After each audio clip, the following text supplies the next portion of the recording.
세찬 바람에 대문만 덜컥거려도 혹시 아들인가 싶어 밖을 확인하게 됩니다. 벌써 10년이 됐는데요. 그 버릇은 고쳐지지가 않더군요. 아니, 어쩌면 일부러 고치지 않고 있는 것인지도 모르겠습니다. 이렇게라도 하지 않으면 마음이 그대로 산산조각 날 것 같았기 때문입니다. 아들 수철이가 집을 나간 이후 하룻밤도 깊이 잠들어 본 적이 없습니다. 혹시 제가 잠든 새 아들이 다녀가지 않을까 싶어서 깊은 잠을 잘 수가 없었습니다. 당신 또 수철인가 싶어 대문 밖까지 나갔다 온 게야? 남편은 바람소리에 놀라서 대문 밖으로 나갔다 들어오던 저를 한심하다는 듯이 쳐다봤습니다. 벌써 10년이야. 10년이라고.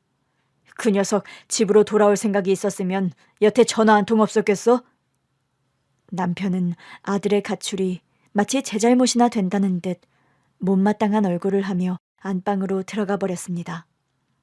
전 당장이라도 쫓아가 따지고 싶었어요. 그러길래 당신이 좀 잘하지 그랬어요. 수철이 집 나간 건 당신 잘못이 크다고요. 남편에게 이렇게 말해주고 싶었습니다. 하지만 그러지 않았어요. 말해 뭐하나 싶었거든요. 대신 그날 전 남편에게 저녁 식사를 챙겨주지 않았습니다. 당신 이 시간에 어딜 나가는 거야? 나 배고픈데 저녁은? 이제 밥 정도는 당신이 차려 먹어요. 30년 넘게 내가 챙겨줬으면 당신이 알아서 할 때도 됐잖아. 남편은 황당하다는 듯이 절 바라보더군요. 전 그런 남편의 시선을 무시하고는 그대로 집을 나와 버렸습니다. 그런데 막상 갈 곳이 없었습니다. 정화야, 나 지금 너희 집에 가도 될까? 지금? 왜? 무슨 일 있어? 아니, 그건 아니고. 일단 가서 얘기할게. 만만한 게 친구 정희 집이었습니다. 정희는 2년 전 남편과 사별한 이후 혼자 살고 있었거든요. 그래서 무작정 집을 나온 거야? 남편이 꼴 보기 싫어 무작정 집을 나왔다는 제 말에 정희는 한참을 웃더군요. 선영이 너도 참. 그럴 땐 남편 보고 나가라고 해야지. 네가 집을 왜 나와? 그래, 정희 네 말이 맞네. 내가 집을 왜 나와? 그 사람이 나가야지. 아유, 이제야 말귀를 좀 알아듣네. 우리 나이쯤 되면 말이야. 남편이 눈치를 봐야 한다고. 정희와 한참 수다를 떨고 나니 기분이 좀 나아졌습니다. 나이가 드니 마음 맞는 친구가 남편보다 훨씬 낫다는 생각이 들더군요. 왜? 벌써 집에 가려고? 이왕 내친 김에 자고 가지 그러니? 나도 그러고 싶은데 혹시 모르잖니. 너도 참 정성이다. 수철이가 이런 네 마음을 알아야 할 텐데 말이야. 수철이가 언젠가는 집에 꼭 돌아올 것이라고 전 믿고 있었습니다. 그래서 가능한 집을 비우지 않았었고요. 어딜 가더라도 잠은 자지 않고 집으로 꼭 돌아왔습니다. 제가 집을 비운 시간에 수철이가 오면 어쩌나라는 염려 때문이었죠. 그래서 자고 가라고 붙드는 정의를 뿌리치고 집으로 돌아왔는데요. 우리 집 대문 앞에서 웬 낯선 여자가 서성이고 있는 겁니다. 가까이 다가가 보니 만삭인 임산부더군요. 누구세요? 누구길래 우리 집 앞을 서성이는 겁니까?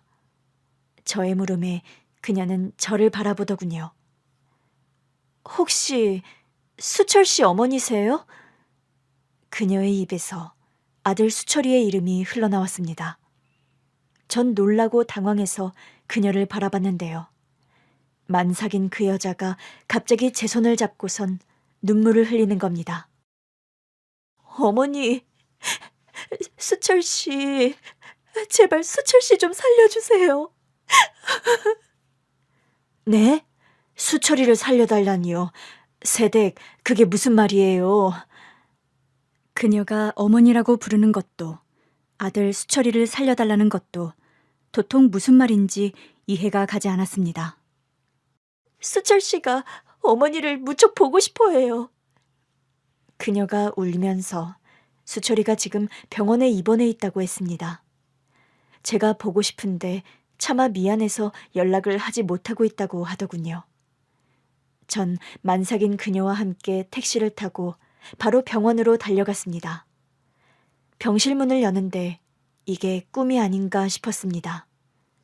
10년 만에 드디어 아들을 만난다고 하니 가슴이 쉴 새 없이 두근거렸습니다. 수철아, 수철이 맞아? 밤 늦은 시간인데도 아들은 깨어있더군요. 엄마? 갑자기 제가 나타나자 수철이는 몹시 놀란 것 같았습니다. 수철아, 수철아. 아들 얼굴에는 더 이상 소년 티가 남아있지 않았습니다. 어느새 장성한 어른이 돼서 제 눈앞에 있더군요. 하긴 수철이가 집을 나간 게 고2, 18살 때였으니 당연한 일이겠죠. 하지만 아들은 그때보다 훨씬 더 야위어 있었습니다. 엄마가 어떻게 여길... 수철이는 제가 눈앞에 있다는 사실이 믿기지 않는 눈치였습니다. 수철아, 아프면 엄마한테 연락을 했어야지. 왜 혼자 이러고 있어? 엄마, 죄송해요. 아들을 안는데 정말 뼈만 남은 것 같았습니다. 가슴이 미어지더군요. 앙상하게 야윈 아들 얼굴을 쓰다듬으면서 얼마나 울었는지 모릅니다. 수철아, 내 아들, 엄마가 얼마나 널 기다렸다고. 죄송해요, 엄마. 나도 엄마 얼마나 보고 싶었다고요. 아들은 한참을 제 품에 안겨 울다 잠이 들었습니다. 우느라 기력이 떨어졌는지 자면서도 끙끙 앓더라고요. 어머니, 수철 씨가 보고 싶던 어머니를 뵈서 그런지 오늘은 그래도 잘 자는 편이에요. 최근엔 통증이 심해서 잠을 통자질 못했거든요. 수철이는 폐암 3기라고 했습니다. 한 달 전 건강검진을 통해 암이라는 사실을 알게 됐다고 합니다. 폐암 3기라는 얘기를 듣고 얼마나 놀랐는지 몰라요. 곧 아기가 태어날 텐데 하늘이 무너지는 것 같더라고요. 만삭인 그 여자는 수철이 아내였습니다. 이번 달이 출산 예정일이라고 하더군요. 몸도 무거울 텐데 수철이 간호하느라 힘들었겠어요. 아니에요, 어머니. 지금 가장 힘든 사람은 수철 씨죠. 그리고 편하게 말 놓으세요. 경황이 없어 만삭인 모습만 대충 봤었는데요. 수철이가 잠든 후 병실에 앉아 찬찬히 바라보니 며느리 얼굴도 말이 아니었습니다. 만삭으로 손과 발, 다리가 퉁퉁 부어있는 데다 잘 먹지도 못했던 건지 얼굴이 푸석푸석하더군요. 아유, 이러다 산모까지 쓰러지겠네. 오늘은 집에 가서 쉬어요. 내가 수철이 곁에 있을 테니. 며느리는 괜찮다고 했지만 전 억지로 등을 떠밀었습니다. 만삭이라 자기 몸 하나 가누기도 힘들었을 텐데 남편 간호하느라 무리를 했을 게 분명했기 때문입니다. 산모가 쉬어야 아기도 쉬지. 다 내 손주를 위해서 이러는 거니까 집에 가서 쉬고 내일 교대해요. 알았지? 아기를 위해서라는 말에 며느리는 어쩔 수 없이 발길을 돌리더군요. 어머니, 그럼 내일 아침 일찍 올게요. 아니야, 쉬는 김에 푹 쉬고 늦게 나와요. 며느리를 보내고 잠든 아들을 보고 있자니 다시 가슴이 미어지기 시작했습니다. 아이고, 집 나가서 얼마나 고생을 했기에 암이 다 걸렸을까. 불쌍한 내 아들. 마음 같아선 남편과 그 여자에게 당장이라도 쫓아가 화풀이라도 하고 싶었습니다. 내 아들 살려내라고 악이라도 쓰고 싶었습니다. 사실 수철이는 제가 배 아파 낳은 친아들이 아닙니다. 남편의 외도로 태어난 아들이었습니다. 나가! 당신! 당장 나가라고! 남편의 외도 사실을 처음 알게 된 날, 전 배신감에 하늘이 무너지는 것 같았습니다. 도저히 한 집에서 남편 얼굴을 보며 살 수가 없었습니다. 당신 안 나가? 그래, 그럼 내가 나갈게. 여보, 그렇게 화만 내지 말고 내 말도 좀 들어봐. 뭐? 당신 말 좀 들어보라고? 당신 아직도 할 변명이 남아있다는 거야? 그래, 내가 입이 10개라도 할 말이 없지. 그래서 내가 이렇게 싹싹 비는 거잖아. 빌어? 당신이 빈다고? 지금 그게 잘못을 비는 사람의 태도 맞아? 미안해 여보. 실수. 딱 한 번의 실수였다니까. 내가 정말 죽을 죄를 졌어. 그러니 한 번만 용서해주라. 응? 용서해달라고 하는 것조차 가증스러웠습니다.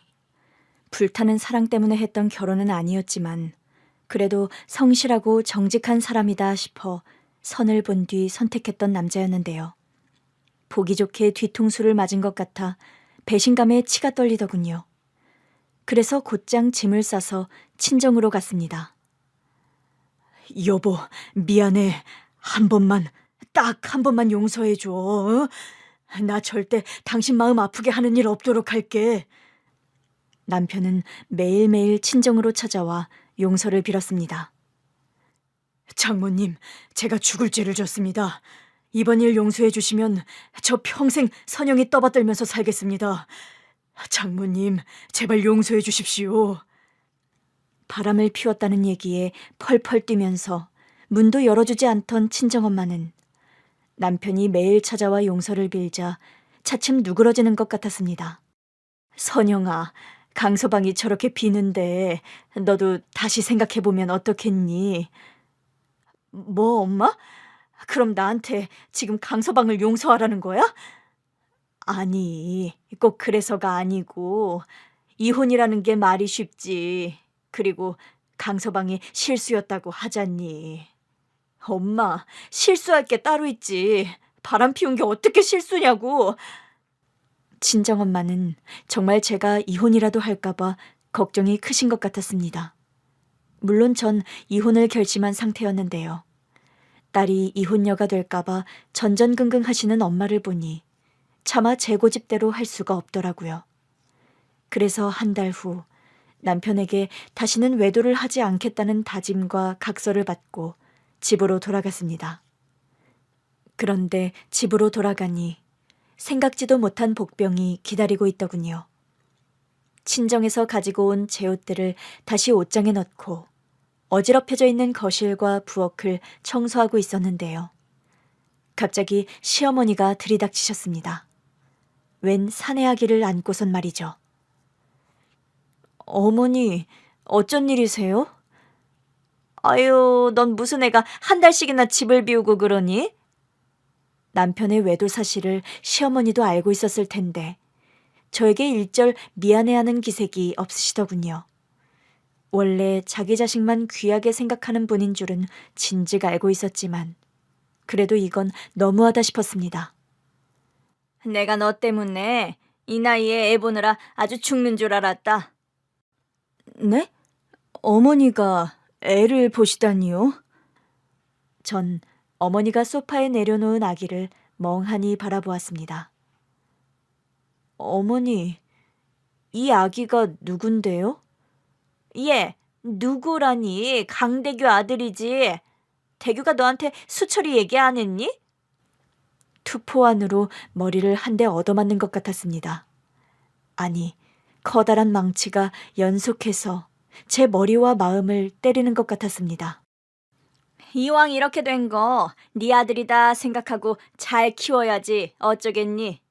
그래도 아들이라 대가 안 끊겨서 다행이지. 대규가 우리 집안 장손인데 대 끊어지는 줄 알고 내가 얼마나 마음이 쓰였다고. 전 시어머니에게 당장 나가라고 악을 쓰고 싶었습니다. 하지만 한마디도 입 밖으로 나오지가 않았습니다. 너무 분하면 소리조차 삼켜버리는 것 같았습니다. 그저 팔자려니 해야지 어쩌겠니. 지금이야 세상이 좋아져서 여자가 애를 못 낳아도 떵떵거리지. 옛날엔 애 못 낳는 거 칠거지약이라고 했다. 너도 알지? 시어머니는 결국 제게 마지막 비수까지 꽂은 다음 떠나셨습니다. 남자 아기를 남기고 말이죠. 시어머니가 나가고 나서야 울음이 터지기 시작하더군요. 끄끄 하면서 그동안 참고 있던 울분이 터져나오기 시작했습니다. 저의 울음소리에 놀라 잠이 깬 아기도 함께 울었습니다.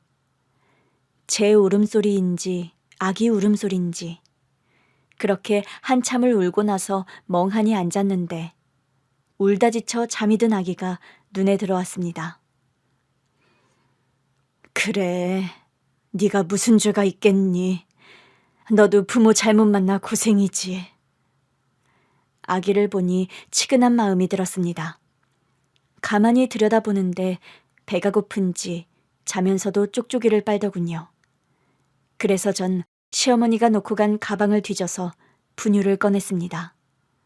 젖병 눈금에 맞춰 따뜻한 물과 우유를 탔죠.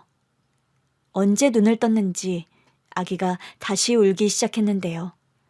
제가 분유를 먹이자 울음을 그치고 꿀떡꿀떡 삼키기 시작했습니다. 배가 고팠던 게 분명했어요. 그렇게 아기를 안고 분유를 먹이는데 형용하기 힘든 감정이 마음 깊은 곳에서 올라왔습니다. 이름이 수철이라고 했지?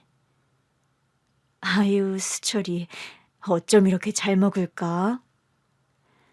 아기를 안고 분유를 먹이고 있으니 마치 친아들처럼 여겨졌습니다. 사실 전 그동안 2번 유산을 했었거든요. 첫 아기는 임신 초기라 성별을 알기 힘들었는데요. 2번째 아기는 사내 아이였습니다. 임신 6개월 차에 유산을 했던 탓인지 그 이후에는 임신이 잘 되지 않아 사실 시험관 시술도 생각하고 있던 때였습니다. 그게 수철이와의 첫 만남이었어요. 그렇게 수철이와의 첫 만남을 회상하고 있는데 핸드폰이 울리더군요. 당신 어디야? 아직까지 집에 안 들어오고 어디서 뭘 하는 거야? 밤 12시가 다 돼서 잠이 덜 깬 목소리로 남편이 전화를 했습니다. 제가 집에 들어왔는지 확인도 않고 잠이 들었던 게 분명했습니다. 나 지금 병원이에요. 뭐? 당신이 왜 병원에 있어? 사고 났어? 어디 아프기라도 한 거야? 전 수철이를 만났다는 이야기를 전했고요. 남편은 불이 나게 병원으로 달려왔습니다.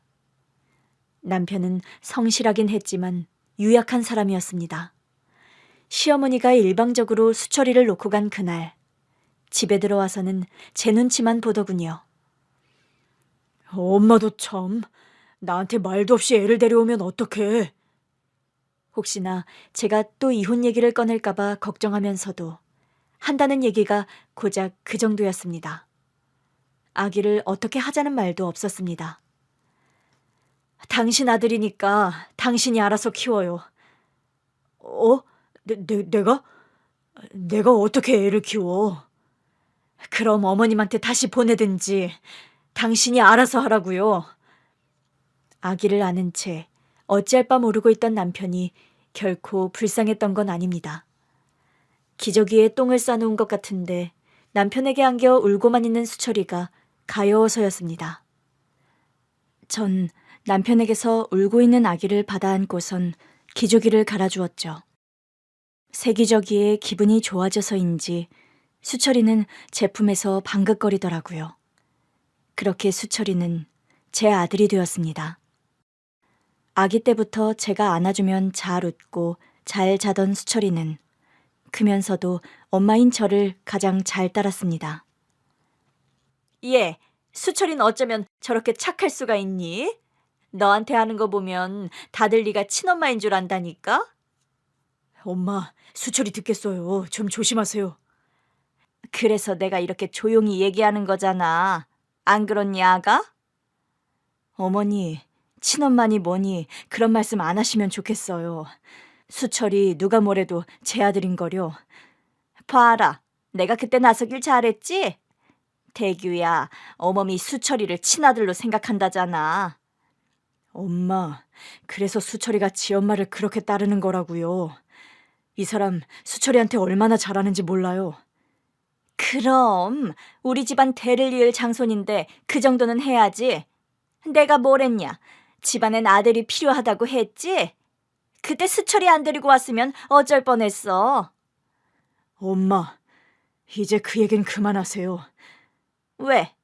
또 네 마누라 눈치 보는 게야? 외도 한 번 한 게 무슨 죽을죄라고. 시어머니는 한 번씩 제 속을 뒤집기로 작정한 사람처럼 굴었습니다. 특히 수철이에 대해선 말도 안 되는 얘기로 제 속을 긁었습니다. 수철이 초등학교 졸업식 때 일이었어요. 장손 졸업식이라며 굳이 오셨더군요. 아이고, 우리 장손. 대표로 졸업사도 하고 누굴 닮아 이리 총명하누? 할머니, 누군 누구예요? 엄마 닮아서 그렇죠. 외할머니가 그러는데 우리 엄마 학교 다닐 때 반장도 하고 공부 완전 잘했대요. 수철아, 네가 몰라 그렇지. 넌 엄마가 아니라 아빠 닮아 그런 거야. 네 아빠가 공부를 얼마나 잘했다고? 어? 아닌데. 아빠 학교 다닐 때 공부 별로 못했다고 하던데. 아니, 누가? 누가 그런 말을 하든? 네 엄마가 그러든? 아니요, 할머니. 지난번 상장 받아가니까 아빠는 학교 다닐 때 상장 못 받아봤다고 했는거려. 무슨 소리야? 네 아빠 얼마나 공부를 잘했는데. 수철이 넌 네 엄마가 아니라 아빠 닮은 거다. 알겠지? 싫어요, 할머니. 난 엄마 닮은 게 더 좋다고요. 얜 누굴 닮아 이렇게 고집이 센 거야? 할머니가 그렇다면 그런 게지. 그날 결국 수철이는 울음을 터뜨렸고요. 전 그런 어머님이 도저히 이해되지 않았습니다. 어머니 도대체 왜 그러시는 거예요? 수철이가 날 닮았다고 하는 게 그렇게 기분 나쁠 일인가? 아니, 엄마 입장에선 장손이고 하니까. 장손이면 꼭 아빠를 닮아야 해요? 그게 손자하고 싸울 일이냐고요. 당신 엄마 성격 알잖아. 아이 참, 엄마도 자꾸 왜 그러시는 건지. 남편은 매사가 그랬습니다. 물에 물 탄 듯 술에 술 탄 듯 우유부단하다 보니 시어머니의 성질은 오롯이 제가 다 받아내야 했어요.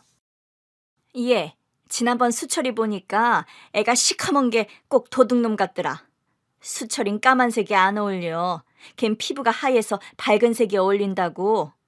넌 엄마라는 사람이 애 옷 하나 제대로 못 사 입히니? 어머니, 사춘기 남자애들 다 그래요.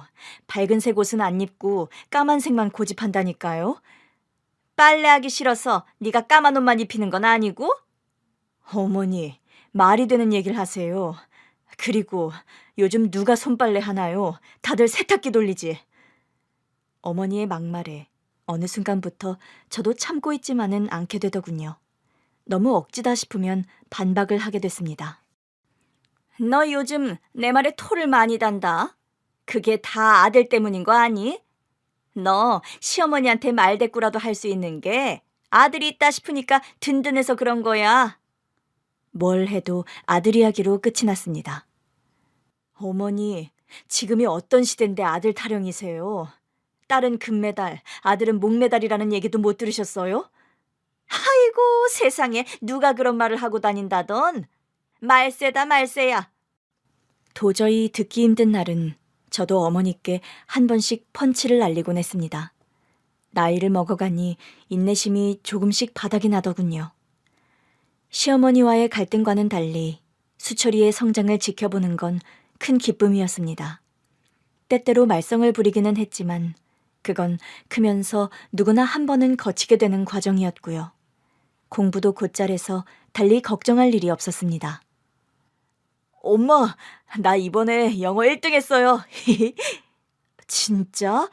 우리 수철이 대단한데. 뭐 먹고 싶어? 축하하는 의미로 엄마가 맛있는 거 해줄게. 나 떡볶이 먹고 싶어요. 떡볶이? 고작 떡볶이로 되겠어? 네, 나 엄마가 해주는 떡볶이가 세상에서 제일 맛있거든요. 그래, 떡볶이 해줄게. 그리고 우리 치킨도 시켜 먹을까? 좋아요. 수철이는 유독 제가 만들어준 떡볶이를 좋아했습니다. 입맛이 없다 싶으면 떡볶이를 해달라고 했고요. 공부 때문에 스트레스 받을 때도 떡볶이가 먹고 싶다고 했어요. 엄마, 나 떡볶이 먹고 싶어요. 떡볶이? 왜, 공부하느라 스트레스 받아? 좀? 이번 시험은 범위가 넓어서 힘드네요. 그래, 아들. 엄마가 떡볶이 얼른 만들어줄게. 엄마, 맵기는 강으로 부탁해요. 수철인 고등학생이 되자 입시 문제로 조금씩 스트레스를 받기 시작했습니다. 그래서인지 가끔 예민하게 굴기도 했어요. 엄마, 내 운동화 어디 갔어요? 운동화? 그거 빨려고 세탁실에 뒀는데. 아, 나 오늘 그 운동화 신고 가야 하는데. 왜, 새로 산 운동화 있잖아. 그거 신으면 되지. 안 돼요. 시험 치는 날 신발 바꿔 신으면 시험 망친다고요. 녀석, 그런 게 어딨어. 새 운동화 신으면 기분 좋아서 오히려 더 시험을 잘 보게 되지. 아이 참, 아빠는 아무것도 모르면서. 아들은 끝내 세탁실에 뒀던 운동화를 신고 학교에 갔습니다. 수철이 녀석, 아무거나 신고 가면 되지. 누굴 닮아 저렇게 까다로운지 몰라. 그럴 수도 있죠. 시험 기간 되면 머리 안 감는 애들도 있잖아요. 외운 거 다 잊어먹는다고. 맞아. 미끄러진다고 미역국 안 먹는 집도 있지. 우리 집이 그랬다니까. 우리 엄마가 나 시험 치는 날은 절대 미역국 안 끓였다고. 남편은 수철이에게 그런대로 괜찮은 아빠였습니다. 수철이에 대한 시어머니의 관심이 극성이어서 남편의 다소 무덤덤한 태도가 차라리 낫겠다 싶었습니다. 여보, 수철이 대학은 어딜 가고 싶다고 했지? 아직 그런 말 없었어요. 혼자 이것저것 알아보는 것 같은데 당신이 슬쩍 물어보지 그래요. 내가? 뭐 때가 되면 얘기하겠지. 그러니까 당신이 미리 얘기 좀 해보라는 거잖아요. 아들 장래가 달린 문제인데 당신 궁금하지도 않아요? 나야 뭐. 궁금하면 당신이 한번 물어봐. 사춘기가 되면 아들은 아버지가 대화를 자주 시도하는 게 좋다고 하더군요. 그래서 남편에게 수철이와 얘기를 해보라고 권해도 남편은 이렇다 할 반응을 보이지 않았습니다. 수철이 잘하고 있는데 뭐. 괜히 이것저것 물었다가 애한테 스트레스만 줄 수 있다고. 사실 전 수철이를 키우면서 남편이 야속할 때가 많았습니다. 아이를 키운다는 게 저도 처음이지 않습니까? 물론 제 친아들이라고 늘 생각하고 있었지만 제 안에 한 번씩 내가 지금 뭘 하고 있나라는 갈등이 생길 때도 있었습니다. 정희야, 나 이런 생각하면 안 되는데 한 번씩 마음이 복잡해질 때가 있어. 왜 아니겠니? 자기 자식도 미울 때가 있는데 넌 오죽하겠니? 근데 더 속상한 건 뭔 줄 아니? 그이는 내 마음을 전혀 이해하지 못한다는 거야. 글쎄 어제는 나한테 뭐라고 했는지 아니? 네 남편이 뭐라고 했는데? 내가 너무 예민하다고 그러더라. 그게 다 친엄마가 아니라는 자격지심 때문에 그런 거라고. 세상에, 네 남편이 그런 말을 했어?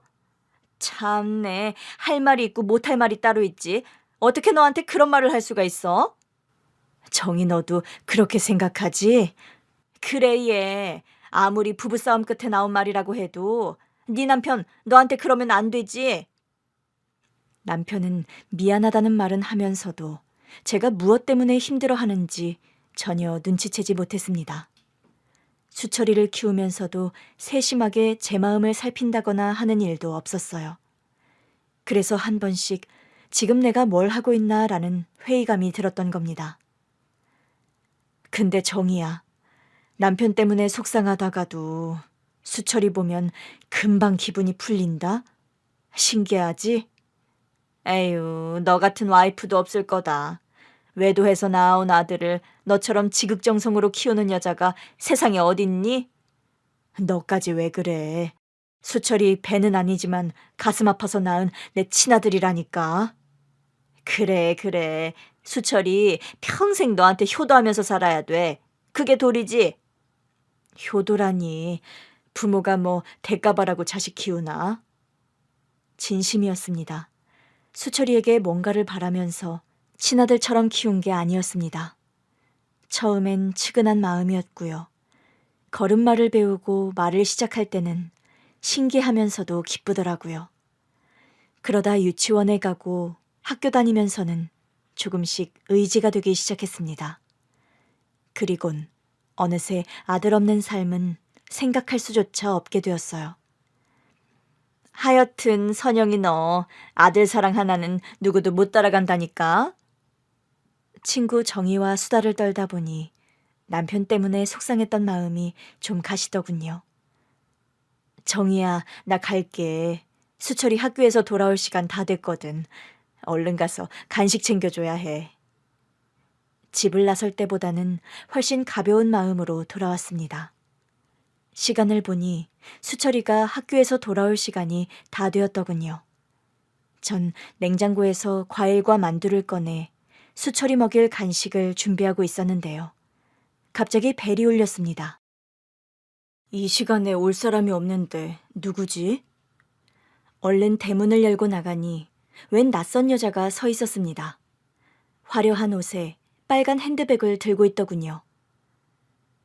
여기 수철이 집 맞죠? 네, 그런데 누구신지. 저의 물음엔 대답도 않고 그 여잔 집 안으로 성큼 들어왔습니다. 아니, 누구신데 남의 집에 함부로 들어오는 거예요? 거실 소파에 앉으면서 그녀는 저를 위아래로 훑어봤습니다. 당신이 수철이 엄마? 아니지, 수철이 계모? 계모라는 말에 전 당황하기 시작했습니다.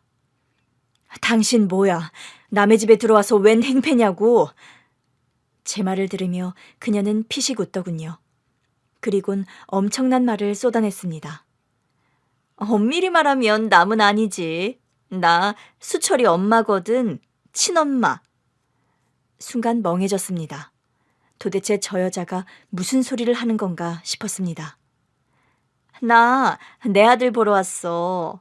친모인데 나한테 그 정도의 권리는 있잖아? 뭐가 뭔지 머릿속이 뒤죽박죽하면서도 한 가지 생각은 확실하더군요. 수철이가 이 여자를 만나선 안 된다라는 생각이었습니다. 전 다급하게 방으로 가서 수철이에게 문자를 보냈습니다. 수철아, 엄마 급한 일이 생겨 그러는데 오늘은 바로 학원으로 갈래? 간식은 편의점에서 네가 좋아하는 걸로 사 먹어. 미안. 네. 다행히 아들은 바로 답장을 보내왔습니다. 전 크게 한 번 심호흡을 하고 거실로 나가 그 여자와 마주 앉았습니다. 그래서 갑자기 수철이는 왜 보러 오신 거죠? 아니, 내가 내 아들 보겠다는데 다들 왜 이유를 물어? 당신, 대규 씨가 나 만나면 그렇게 말하라고 시켰어? 당신, 내 남편까지 만난 거야? 대규 씨가 내 얘기 안 했나 보네? 참네, 그 남자 소심한 거 여전하다니까. 그녀가 남편을 만났다는 말에 분노가 치솟았습니다. 너, 그이는 왜 만난 거야? 뭐 때문에 내 남편을 만난 거냐고? 더 이상 저도 예의를 차리지 않기로 했습니다. 그녀의 반말을 저도 그대로 되돌려줬죠. 왜 만나다니? 뻔하지 않아? 수철이 때문이지. 뭐? 수철이? 당신 이제 와서 수철이를 왜 찾아? 버릴 땐 언제고 뻔뻔하게. 왜? 수철이가 갑자기 보고 싶어지기라도 했어? 참네, 아줌마, 버리긴 누가 버려? 내 아들 뺏어간 게 누군데? 뭐라고? 수철이를 뺏어갔다고? 그래, 당신 시어머니라는 사람이 돈 몇 푼 쥐어주면서 내 아들 뺏어갔다고. 못 믿겠으면 당신 시어머니한테 확인해 보라고. 수철이 친엄마라는 사람이 나타난 것도 충격인데 시어머니가 강제로 아들을 뺏어왔다고 하니 정신이 하나도 없었습니다. 그런데 더 화가 난 건 뭔지 아십니까? 그 와중에도 시어머니라면 충분히 그럴 수 있었을 거라는 생각이 들었다는 겁니다. 분명 그러고도 남을 뿐이었죠. 제가 충격을 받아 말을 잃자 그녀는 더욱 기세등등해졌습니다. 그 할망구 나한테 그렇게 모질게 해놓고선 지 며느리한테는 내가 아들을 버렸다고 했나 보네. 참 지독한 노인네야. 그나저나 우리 아들은 학교에서 언제 오려나? 지금쯤 집에 온다고 해서 엄마가 일부러 시간 맞춘 건데. 전 그 여자의 엄마 소리를 더 이상 듣고 있을 수가 없었습니다. 나가. 우리 수철이 당신 아들 아니고 내 아들이야. 우리 집에서 당장 나가라고. 시퍼런 저의 기세에 눌려서였는지 아니면 우리 집을 찾아온 목적이 다른 데 있었는지 그날은 그대로 돌아갔습니다. 하지만 전 그 여자가 혹시 밖에서 수철이를 기다리는 게 아닌가 싶어 불안했습니다. 아들이 올 때까지 몇 번이고 대문 밖을 나가 주위를 살폈습니다. 엄마, 추운데 왜 밖에 나와 있어요? 혹시 나 기다린 거야?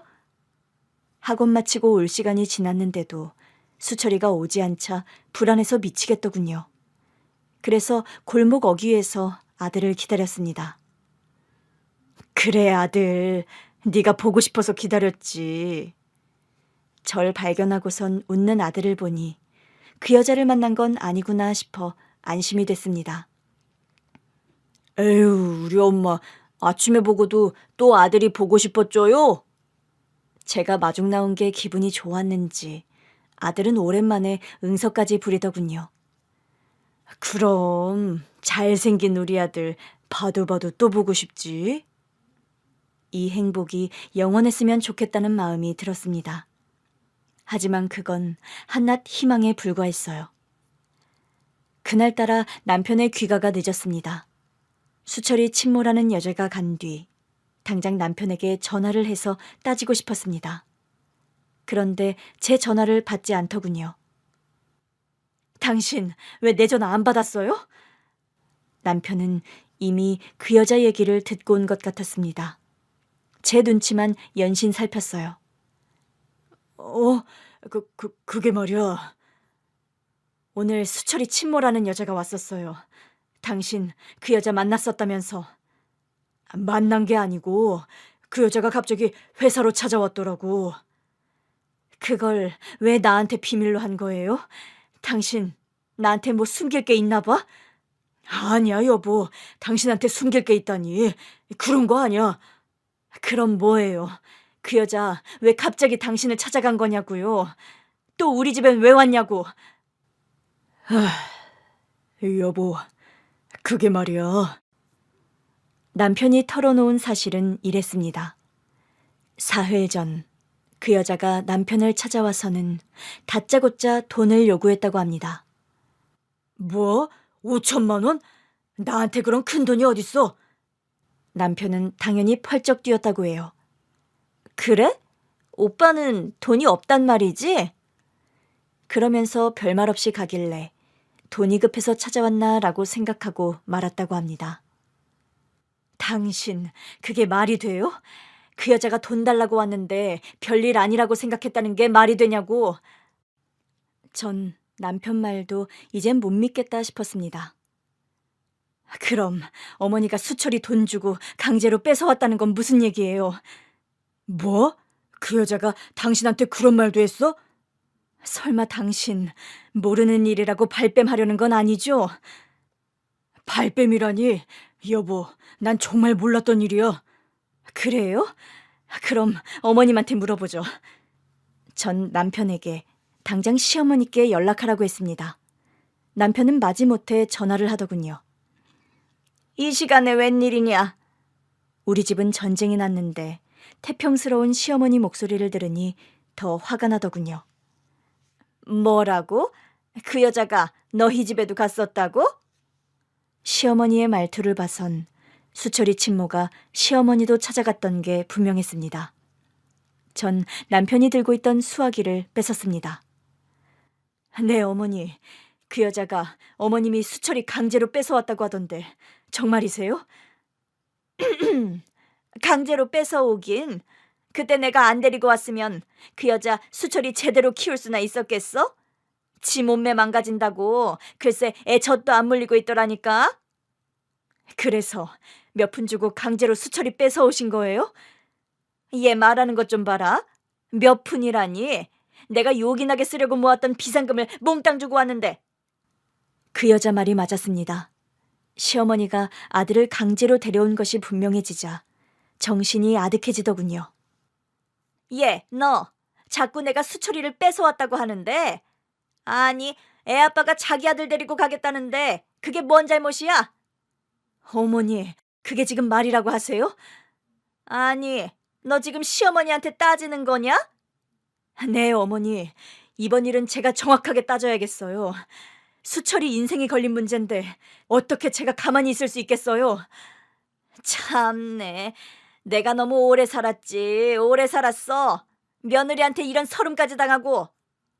예, 나 할 만큼 했으니까 수철이 문제는 너희들이 알아서 해라. 그 여자 나한테도 돈 달라고 왔던데 나 돈 없다. 네 아들 일은 니들이 알아서 해결하라고. 평소에는 우리 장손 그러시던 어머니는 골치 아픈 일이 생기자 수철이 일에 대해 나몰라라 했습니다. 문제를 회피하는 건 시어머니나 남편이나 똑같다는 생각이 들어 한심하더군요. 여보, 어쩌지? 그 여자 엄마까지 찾아간 걸 보면 이대로 물러서진 않을 것 같은데. 남편의 태도에 더 화가 치밀었습니다. 몰라. 당신이 싼 똥, 당신이 치워! 꼴도 보기 싫었지만 더 이상 큰 소리를 낼 수는 없었습니다. 혹시나 수철이가 들을까 조심스러웠죠. 수철이 친모라는 여자는 이틀 뒤 다시 나타났습니다. 이번에도 아들이 학교에서 돌아올 시간에 맞춰 나타났어요. 내가 내 입으로 이런 말까지는 하기 싫었는데 그래도 당신 남의 아들 강제로 데려가 키우면서 나 몰라라 하고 입 싹 닦으면 안 되지. 뭐라고? 입을 닦아? 수철이가 물건이야? 그래, 말 잘했네. 그래서 내가 당신하고 조용히 해결하려고 하는 거잖아? 대규 씨도 그렇고 당신 시어머니라는 사람은 말이 안 통하더라고. 그 여자는 결국 저에게도 돈을 요구하더군요. 5천이면 돼. 그럼 나 평생 수철이 앞에 안 나타날게. 친모 포기각서도 쓰라고 하면 쓸 수 있어. 친모라뇨? 엄마, 이게 다 무슨 소리예요? 그녀와 신랑이 하고 있는데 갑자기 수철이 목소리가 들려왔습니다. 수철아, 너 학원 바로 안 갔어? 그 여자가 집 안으로 들어서자마자 전 아들에게 집으로 오지 말고 학원으로 곧장 가라고 톡을 보냈었습니다. 그런데 그날따라 수철이는 핸드폰을 집에 두고 갔다고 하더군요. 엄마, 지금 이 아줌마가 무슨 얘기를 하는 거냐고요? 수철아, 그게 엄마가 다 얘기할게. 수철아, 너도 컸으니 이젠 알건 알아야지. 그래, 네가 들은 그대로야. 내가 네 친엄마다. 아들은 믿을 수 없다는 얼굴로 저를 바라봤습니다. 전 수철이에게 아니라고 말할 수가 없었습니다. 엄마, 아니죠. 이 아줌마가 거짓말하고 있는 거죠. 그렇죠, 엄마. 어머, 수철아, 충격이 컸나 보구나. 그래, 그럴 수 있지. 친엄마가 갑자기 나타났으니 얼마나 놀랐겠어? 그 여자 입을 당장이라도 틀어막고 싶었습니다. 엄마, 왜 아니라고 말 못해요? 이 여자가 진짜 내 친엄마냐고요. 아들은 그대로 집을 나가버렸습니다. 수철아, 수철아! 전 바로 아들을 따라 나갔는데요. 수철이는 어느새 사라져버리고 없었습니다. 그날 밤 뜬 눈으로 지새우며 아들을 기다렸습니다. 아들 친구며 학원 등 갈만한 곳은 모두 찾아봤죠. 하지만 어디에도 아들은 없었습니다. 나중에 시어머니께 얘기를 들으니 한밤중 수철이에게서 전화가 왔었다고 합니다. 다짜고짜 자신의 친엄마가 누군지 물었다고 해요. 그래서요, 어머니? 어머니 뭐라고 말씀하셨어요? 다 알고 묻는데 내가 뭐라고 하겠니? 평소엔 거짓말도 잘하시잖아요. 라는 말이 목구멍까지 올라왔습니다. 그 말 외엔 다른 얘긴 없었어요, 어머니? 몰라. 그러고선 전화를 끊어버리지 뭐냐. 애 하나 못 달래서 결국 이 사달이 나는구나. 당신 잘못은 생각 안 하시고 시어머니는 끝까지 제 탓을 했습니다. 전 그런 시어머니 말에 화를 낼 기운도 없었습니다. 수철이 걱정에 하루하루 뼈가 사가가는 것 같더군요. 학교는 물론이고 어디에도 수철이 행방을 찾을 수가 없었습니다. 전 그렇게 10년을 아들을 그리워하며 기다려왔었죠. 병실 휴게실에 앉아 지난 10년의 세월을 곱씹어보고 있는데 남편이 나타났습니다. 수철인 어딨어? 지금 자고 있어. 겨우 잠들었으니까 나중에 얼굴 봐요. 수철이 많이 안 좋은 거야? 지연 씨 얘기론 폐암 3기래요. 지연 씨? 응, 수철이 와이프. 수철이 와이프라고? 그럼 수철이가 결혼을 했단 말이야? 우리 모르게. 당신 지금 그게 중요해요? 아들이 폐암 3기래잖아. 생사를 오가고 있다고. 남편은 한결같이 철이 없다 싶었습니다. 수철이가 집을 나갔을 때만 해도 그랬습니다. 아들을 찾는 일은 전부 저의 몫이었어요. 일주일이 지나자 겨우 경찰에 신고만 했을 뿐이었습니다. 다음 날 수철이는 컨디션이 좀 나아 보이더군요. 수철아, 좀 괜찮아? 네, 엄마. 그동안 저 많이 미워하셨죠? 미워하긴. 나 한순간도 너 미워한 적 없다. 엄마, 너 얼마나 보고 싶었다고. 엄마, 나도 엄마 많이 보고 싶었어요. 그렇게 집 나온 거 얼마나 후회했는지 몰라요. 아들은 그동안 안 해본 일이 없다고 했습니다. 공사판 일용직에서부터 음식 배달, 식당 설거지 등 닥치는 대로 일했다고 합니다. 왜 그랬어? 힘들면 그냥 집에 오지. 아들은 저를 사랑했던 만큼 배신감이 컸다고 했습니다. 제가 친엄마가 아니라는 사실을 받아들이기가 힘들었다고 해요. 나중에는 죄송해서 못 돌아가겠더라고요. 엄마를 볼 면목이 없어서요. 수철아, 그런 말이 어딨어. 누가 뭐래도 넌 내 아들인데. 내 아들이라는 말에 수철이는 울음을 터뜨리더군요. 엄마, 엄마. 아무렴 그렇고 말고 수철이 넌 틀림없는 내 아들이지. 내 아들이야. 한참을 울고 있는데 남편이 병실로 들어왔습니다. 울고 있는 수철이를 보더니 남편도 가만히 아들을 안아주더군요. 아버지. 그래, 수철아. 고생했다. 고생했어. 남편의 눈에도 눈물이 고였습니다. 내색은 별로 하지 않았지만 남편도 아들이 무척 그리웠던 겁니다. 어머니, 수철 씨가 어머니를 많이 그리워했어요. 아침 일찍 며느리가 수철이 병실로 왔더군요. 제 아침 도시락까지 챙겨서 말입니다. 아이고, 몸도 무거운데 뭐 이런 것까지 챙기고 그래요. 어머니, 이 정도는 아무것도 아니에요. 그리고 말씀 편하게 하시라니까요. 전날은 어두워 얼굴을 제대로 보지 못했었는데요. 밝은 아침에 자세히 보니 귀염성 있는 얼굴에 손끝도 야무지더라고요. 급하게 만들어 왔다고 했는데 반찬이 하나같이 제 입에 딱 맞았습니다. 이거 며느리 음식 솜씨가 보통이 아닌걸. 남편도 며느리가 마음에 든 모양이었습니다. 도시락을 먹으면서 연신 칭찬을 하더군요. 아버님도 함께 계시는 줄 알았으면 좀 더 많이 만들어 올 걸 그랬어요. 아니다, 딱 좋다. 이 양반, 원래 아침은 잘 안 먹고 다녔거든. 수철이와는 우연히 만났다고 했습니다. 지갑을 잃어버려 곤란에 처한 며느리를 수철이가 도와줬다고 해요.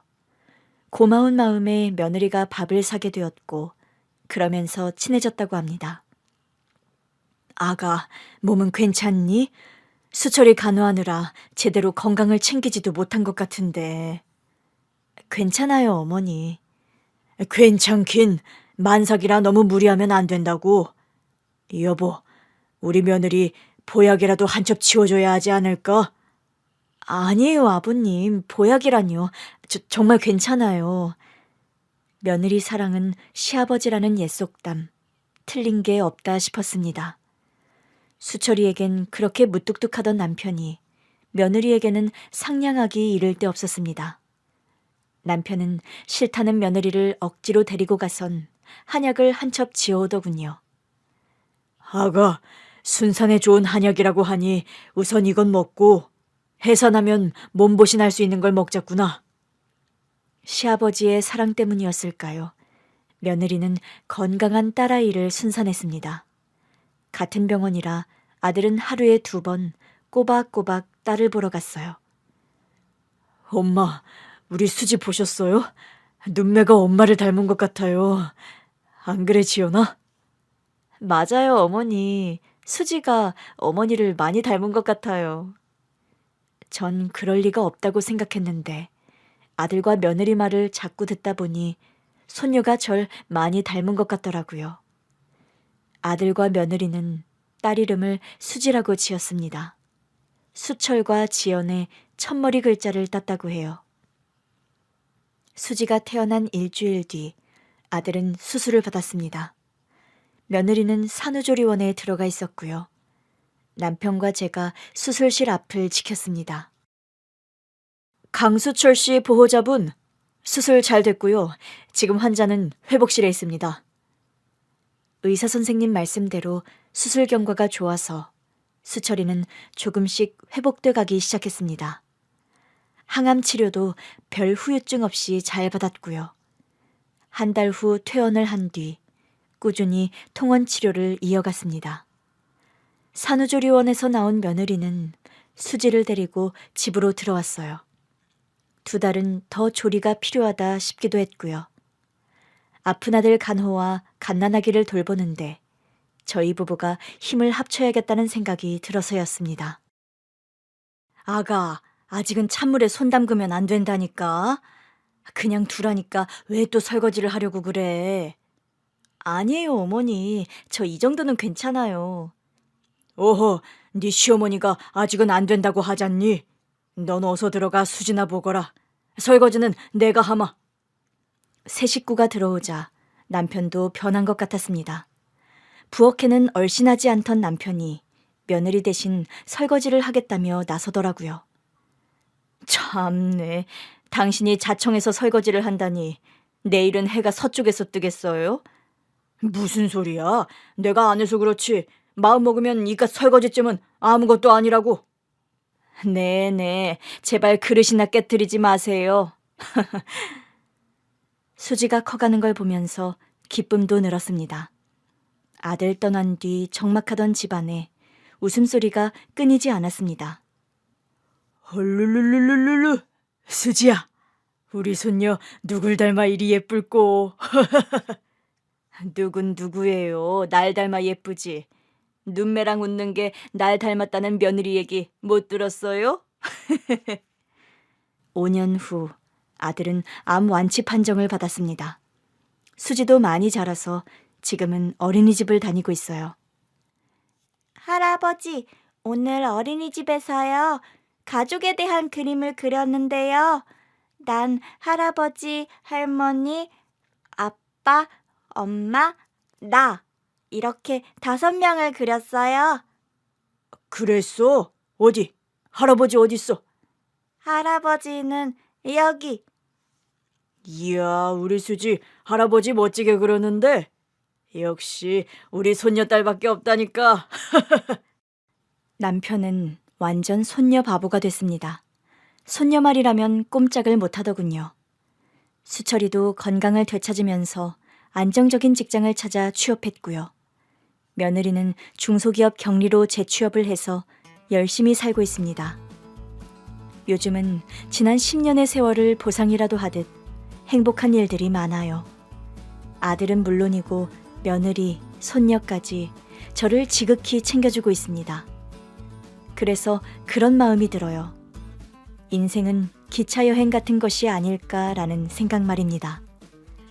캄캄한 터널을 지날 때는 앞이 보이지 않아 절망했지만 기다리다 보니 환한 세상이 다시 펼쳐지더라고요. 그래서 한 번쯤은 살아볼 만한 인생이다 싶습니다.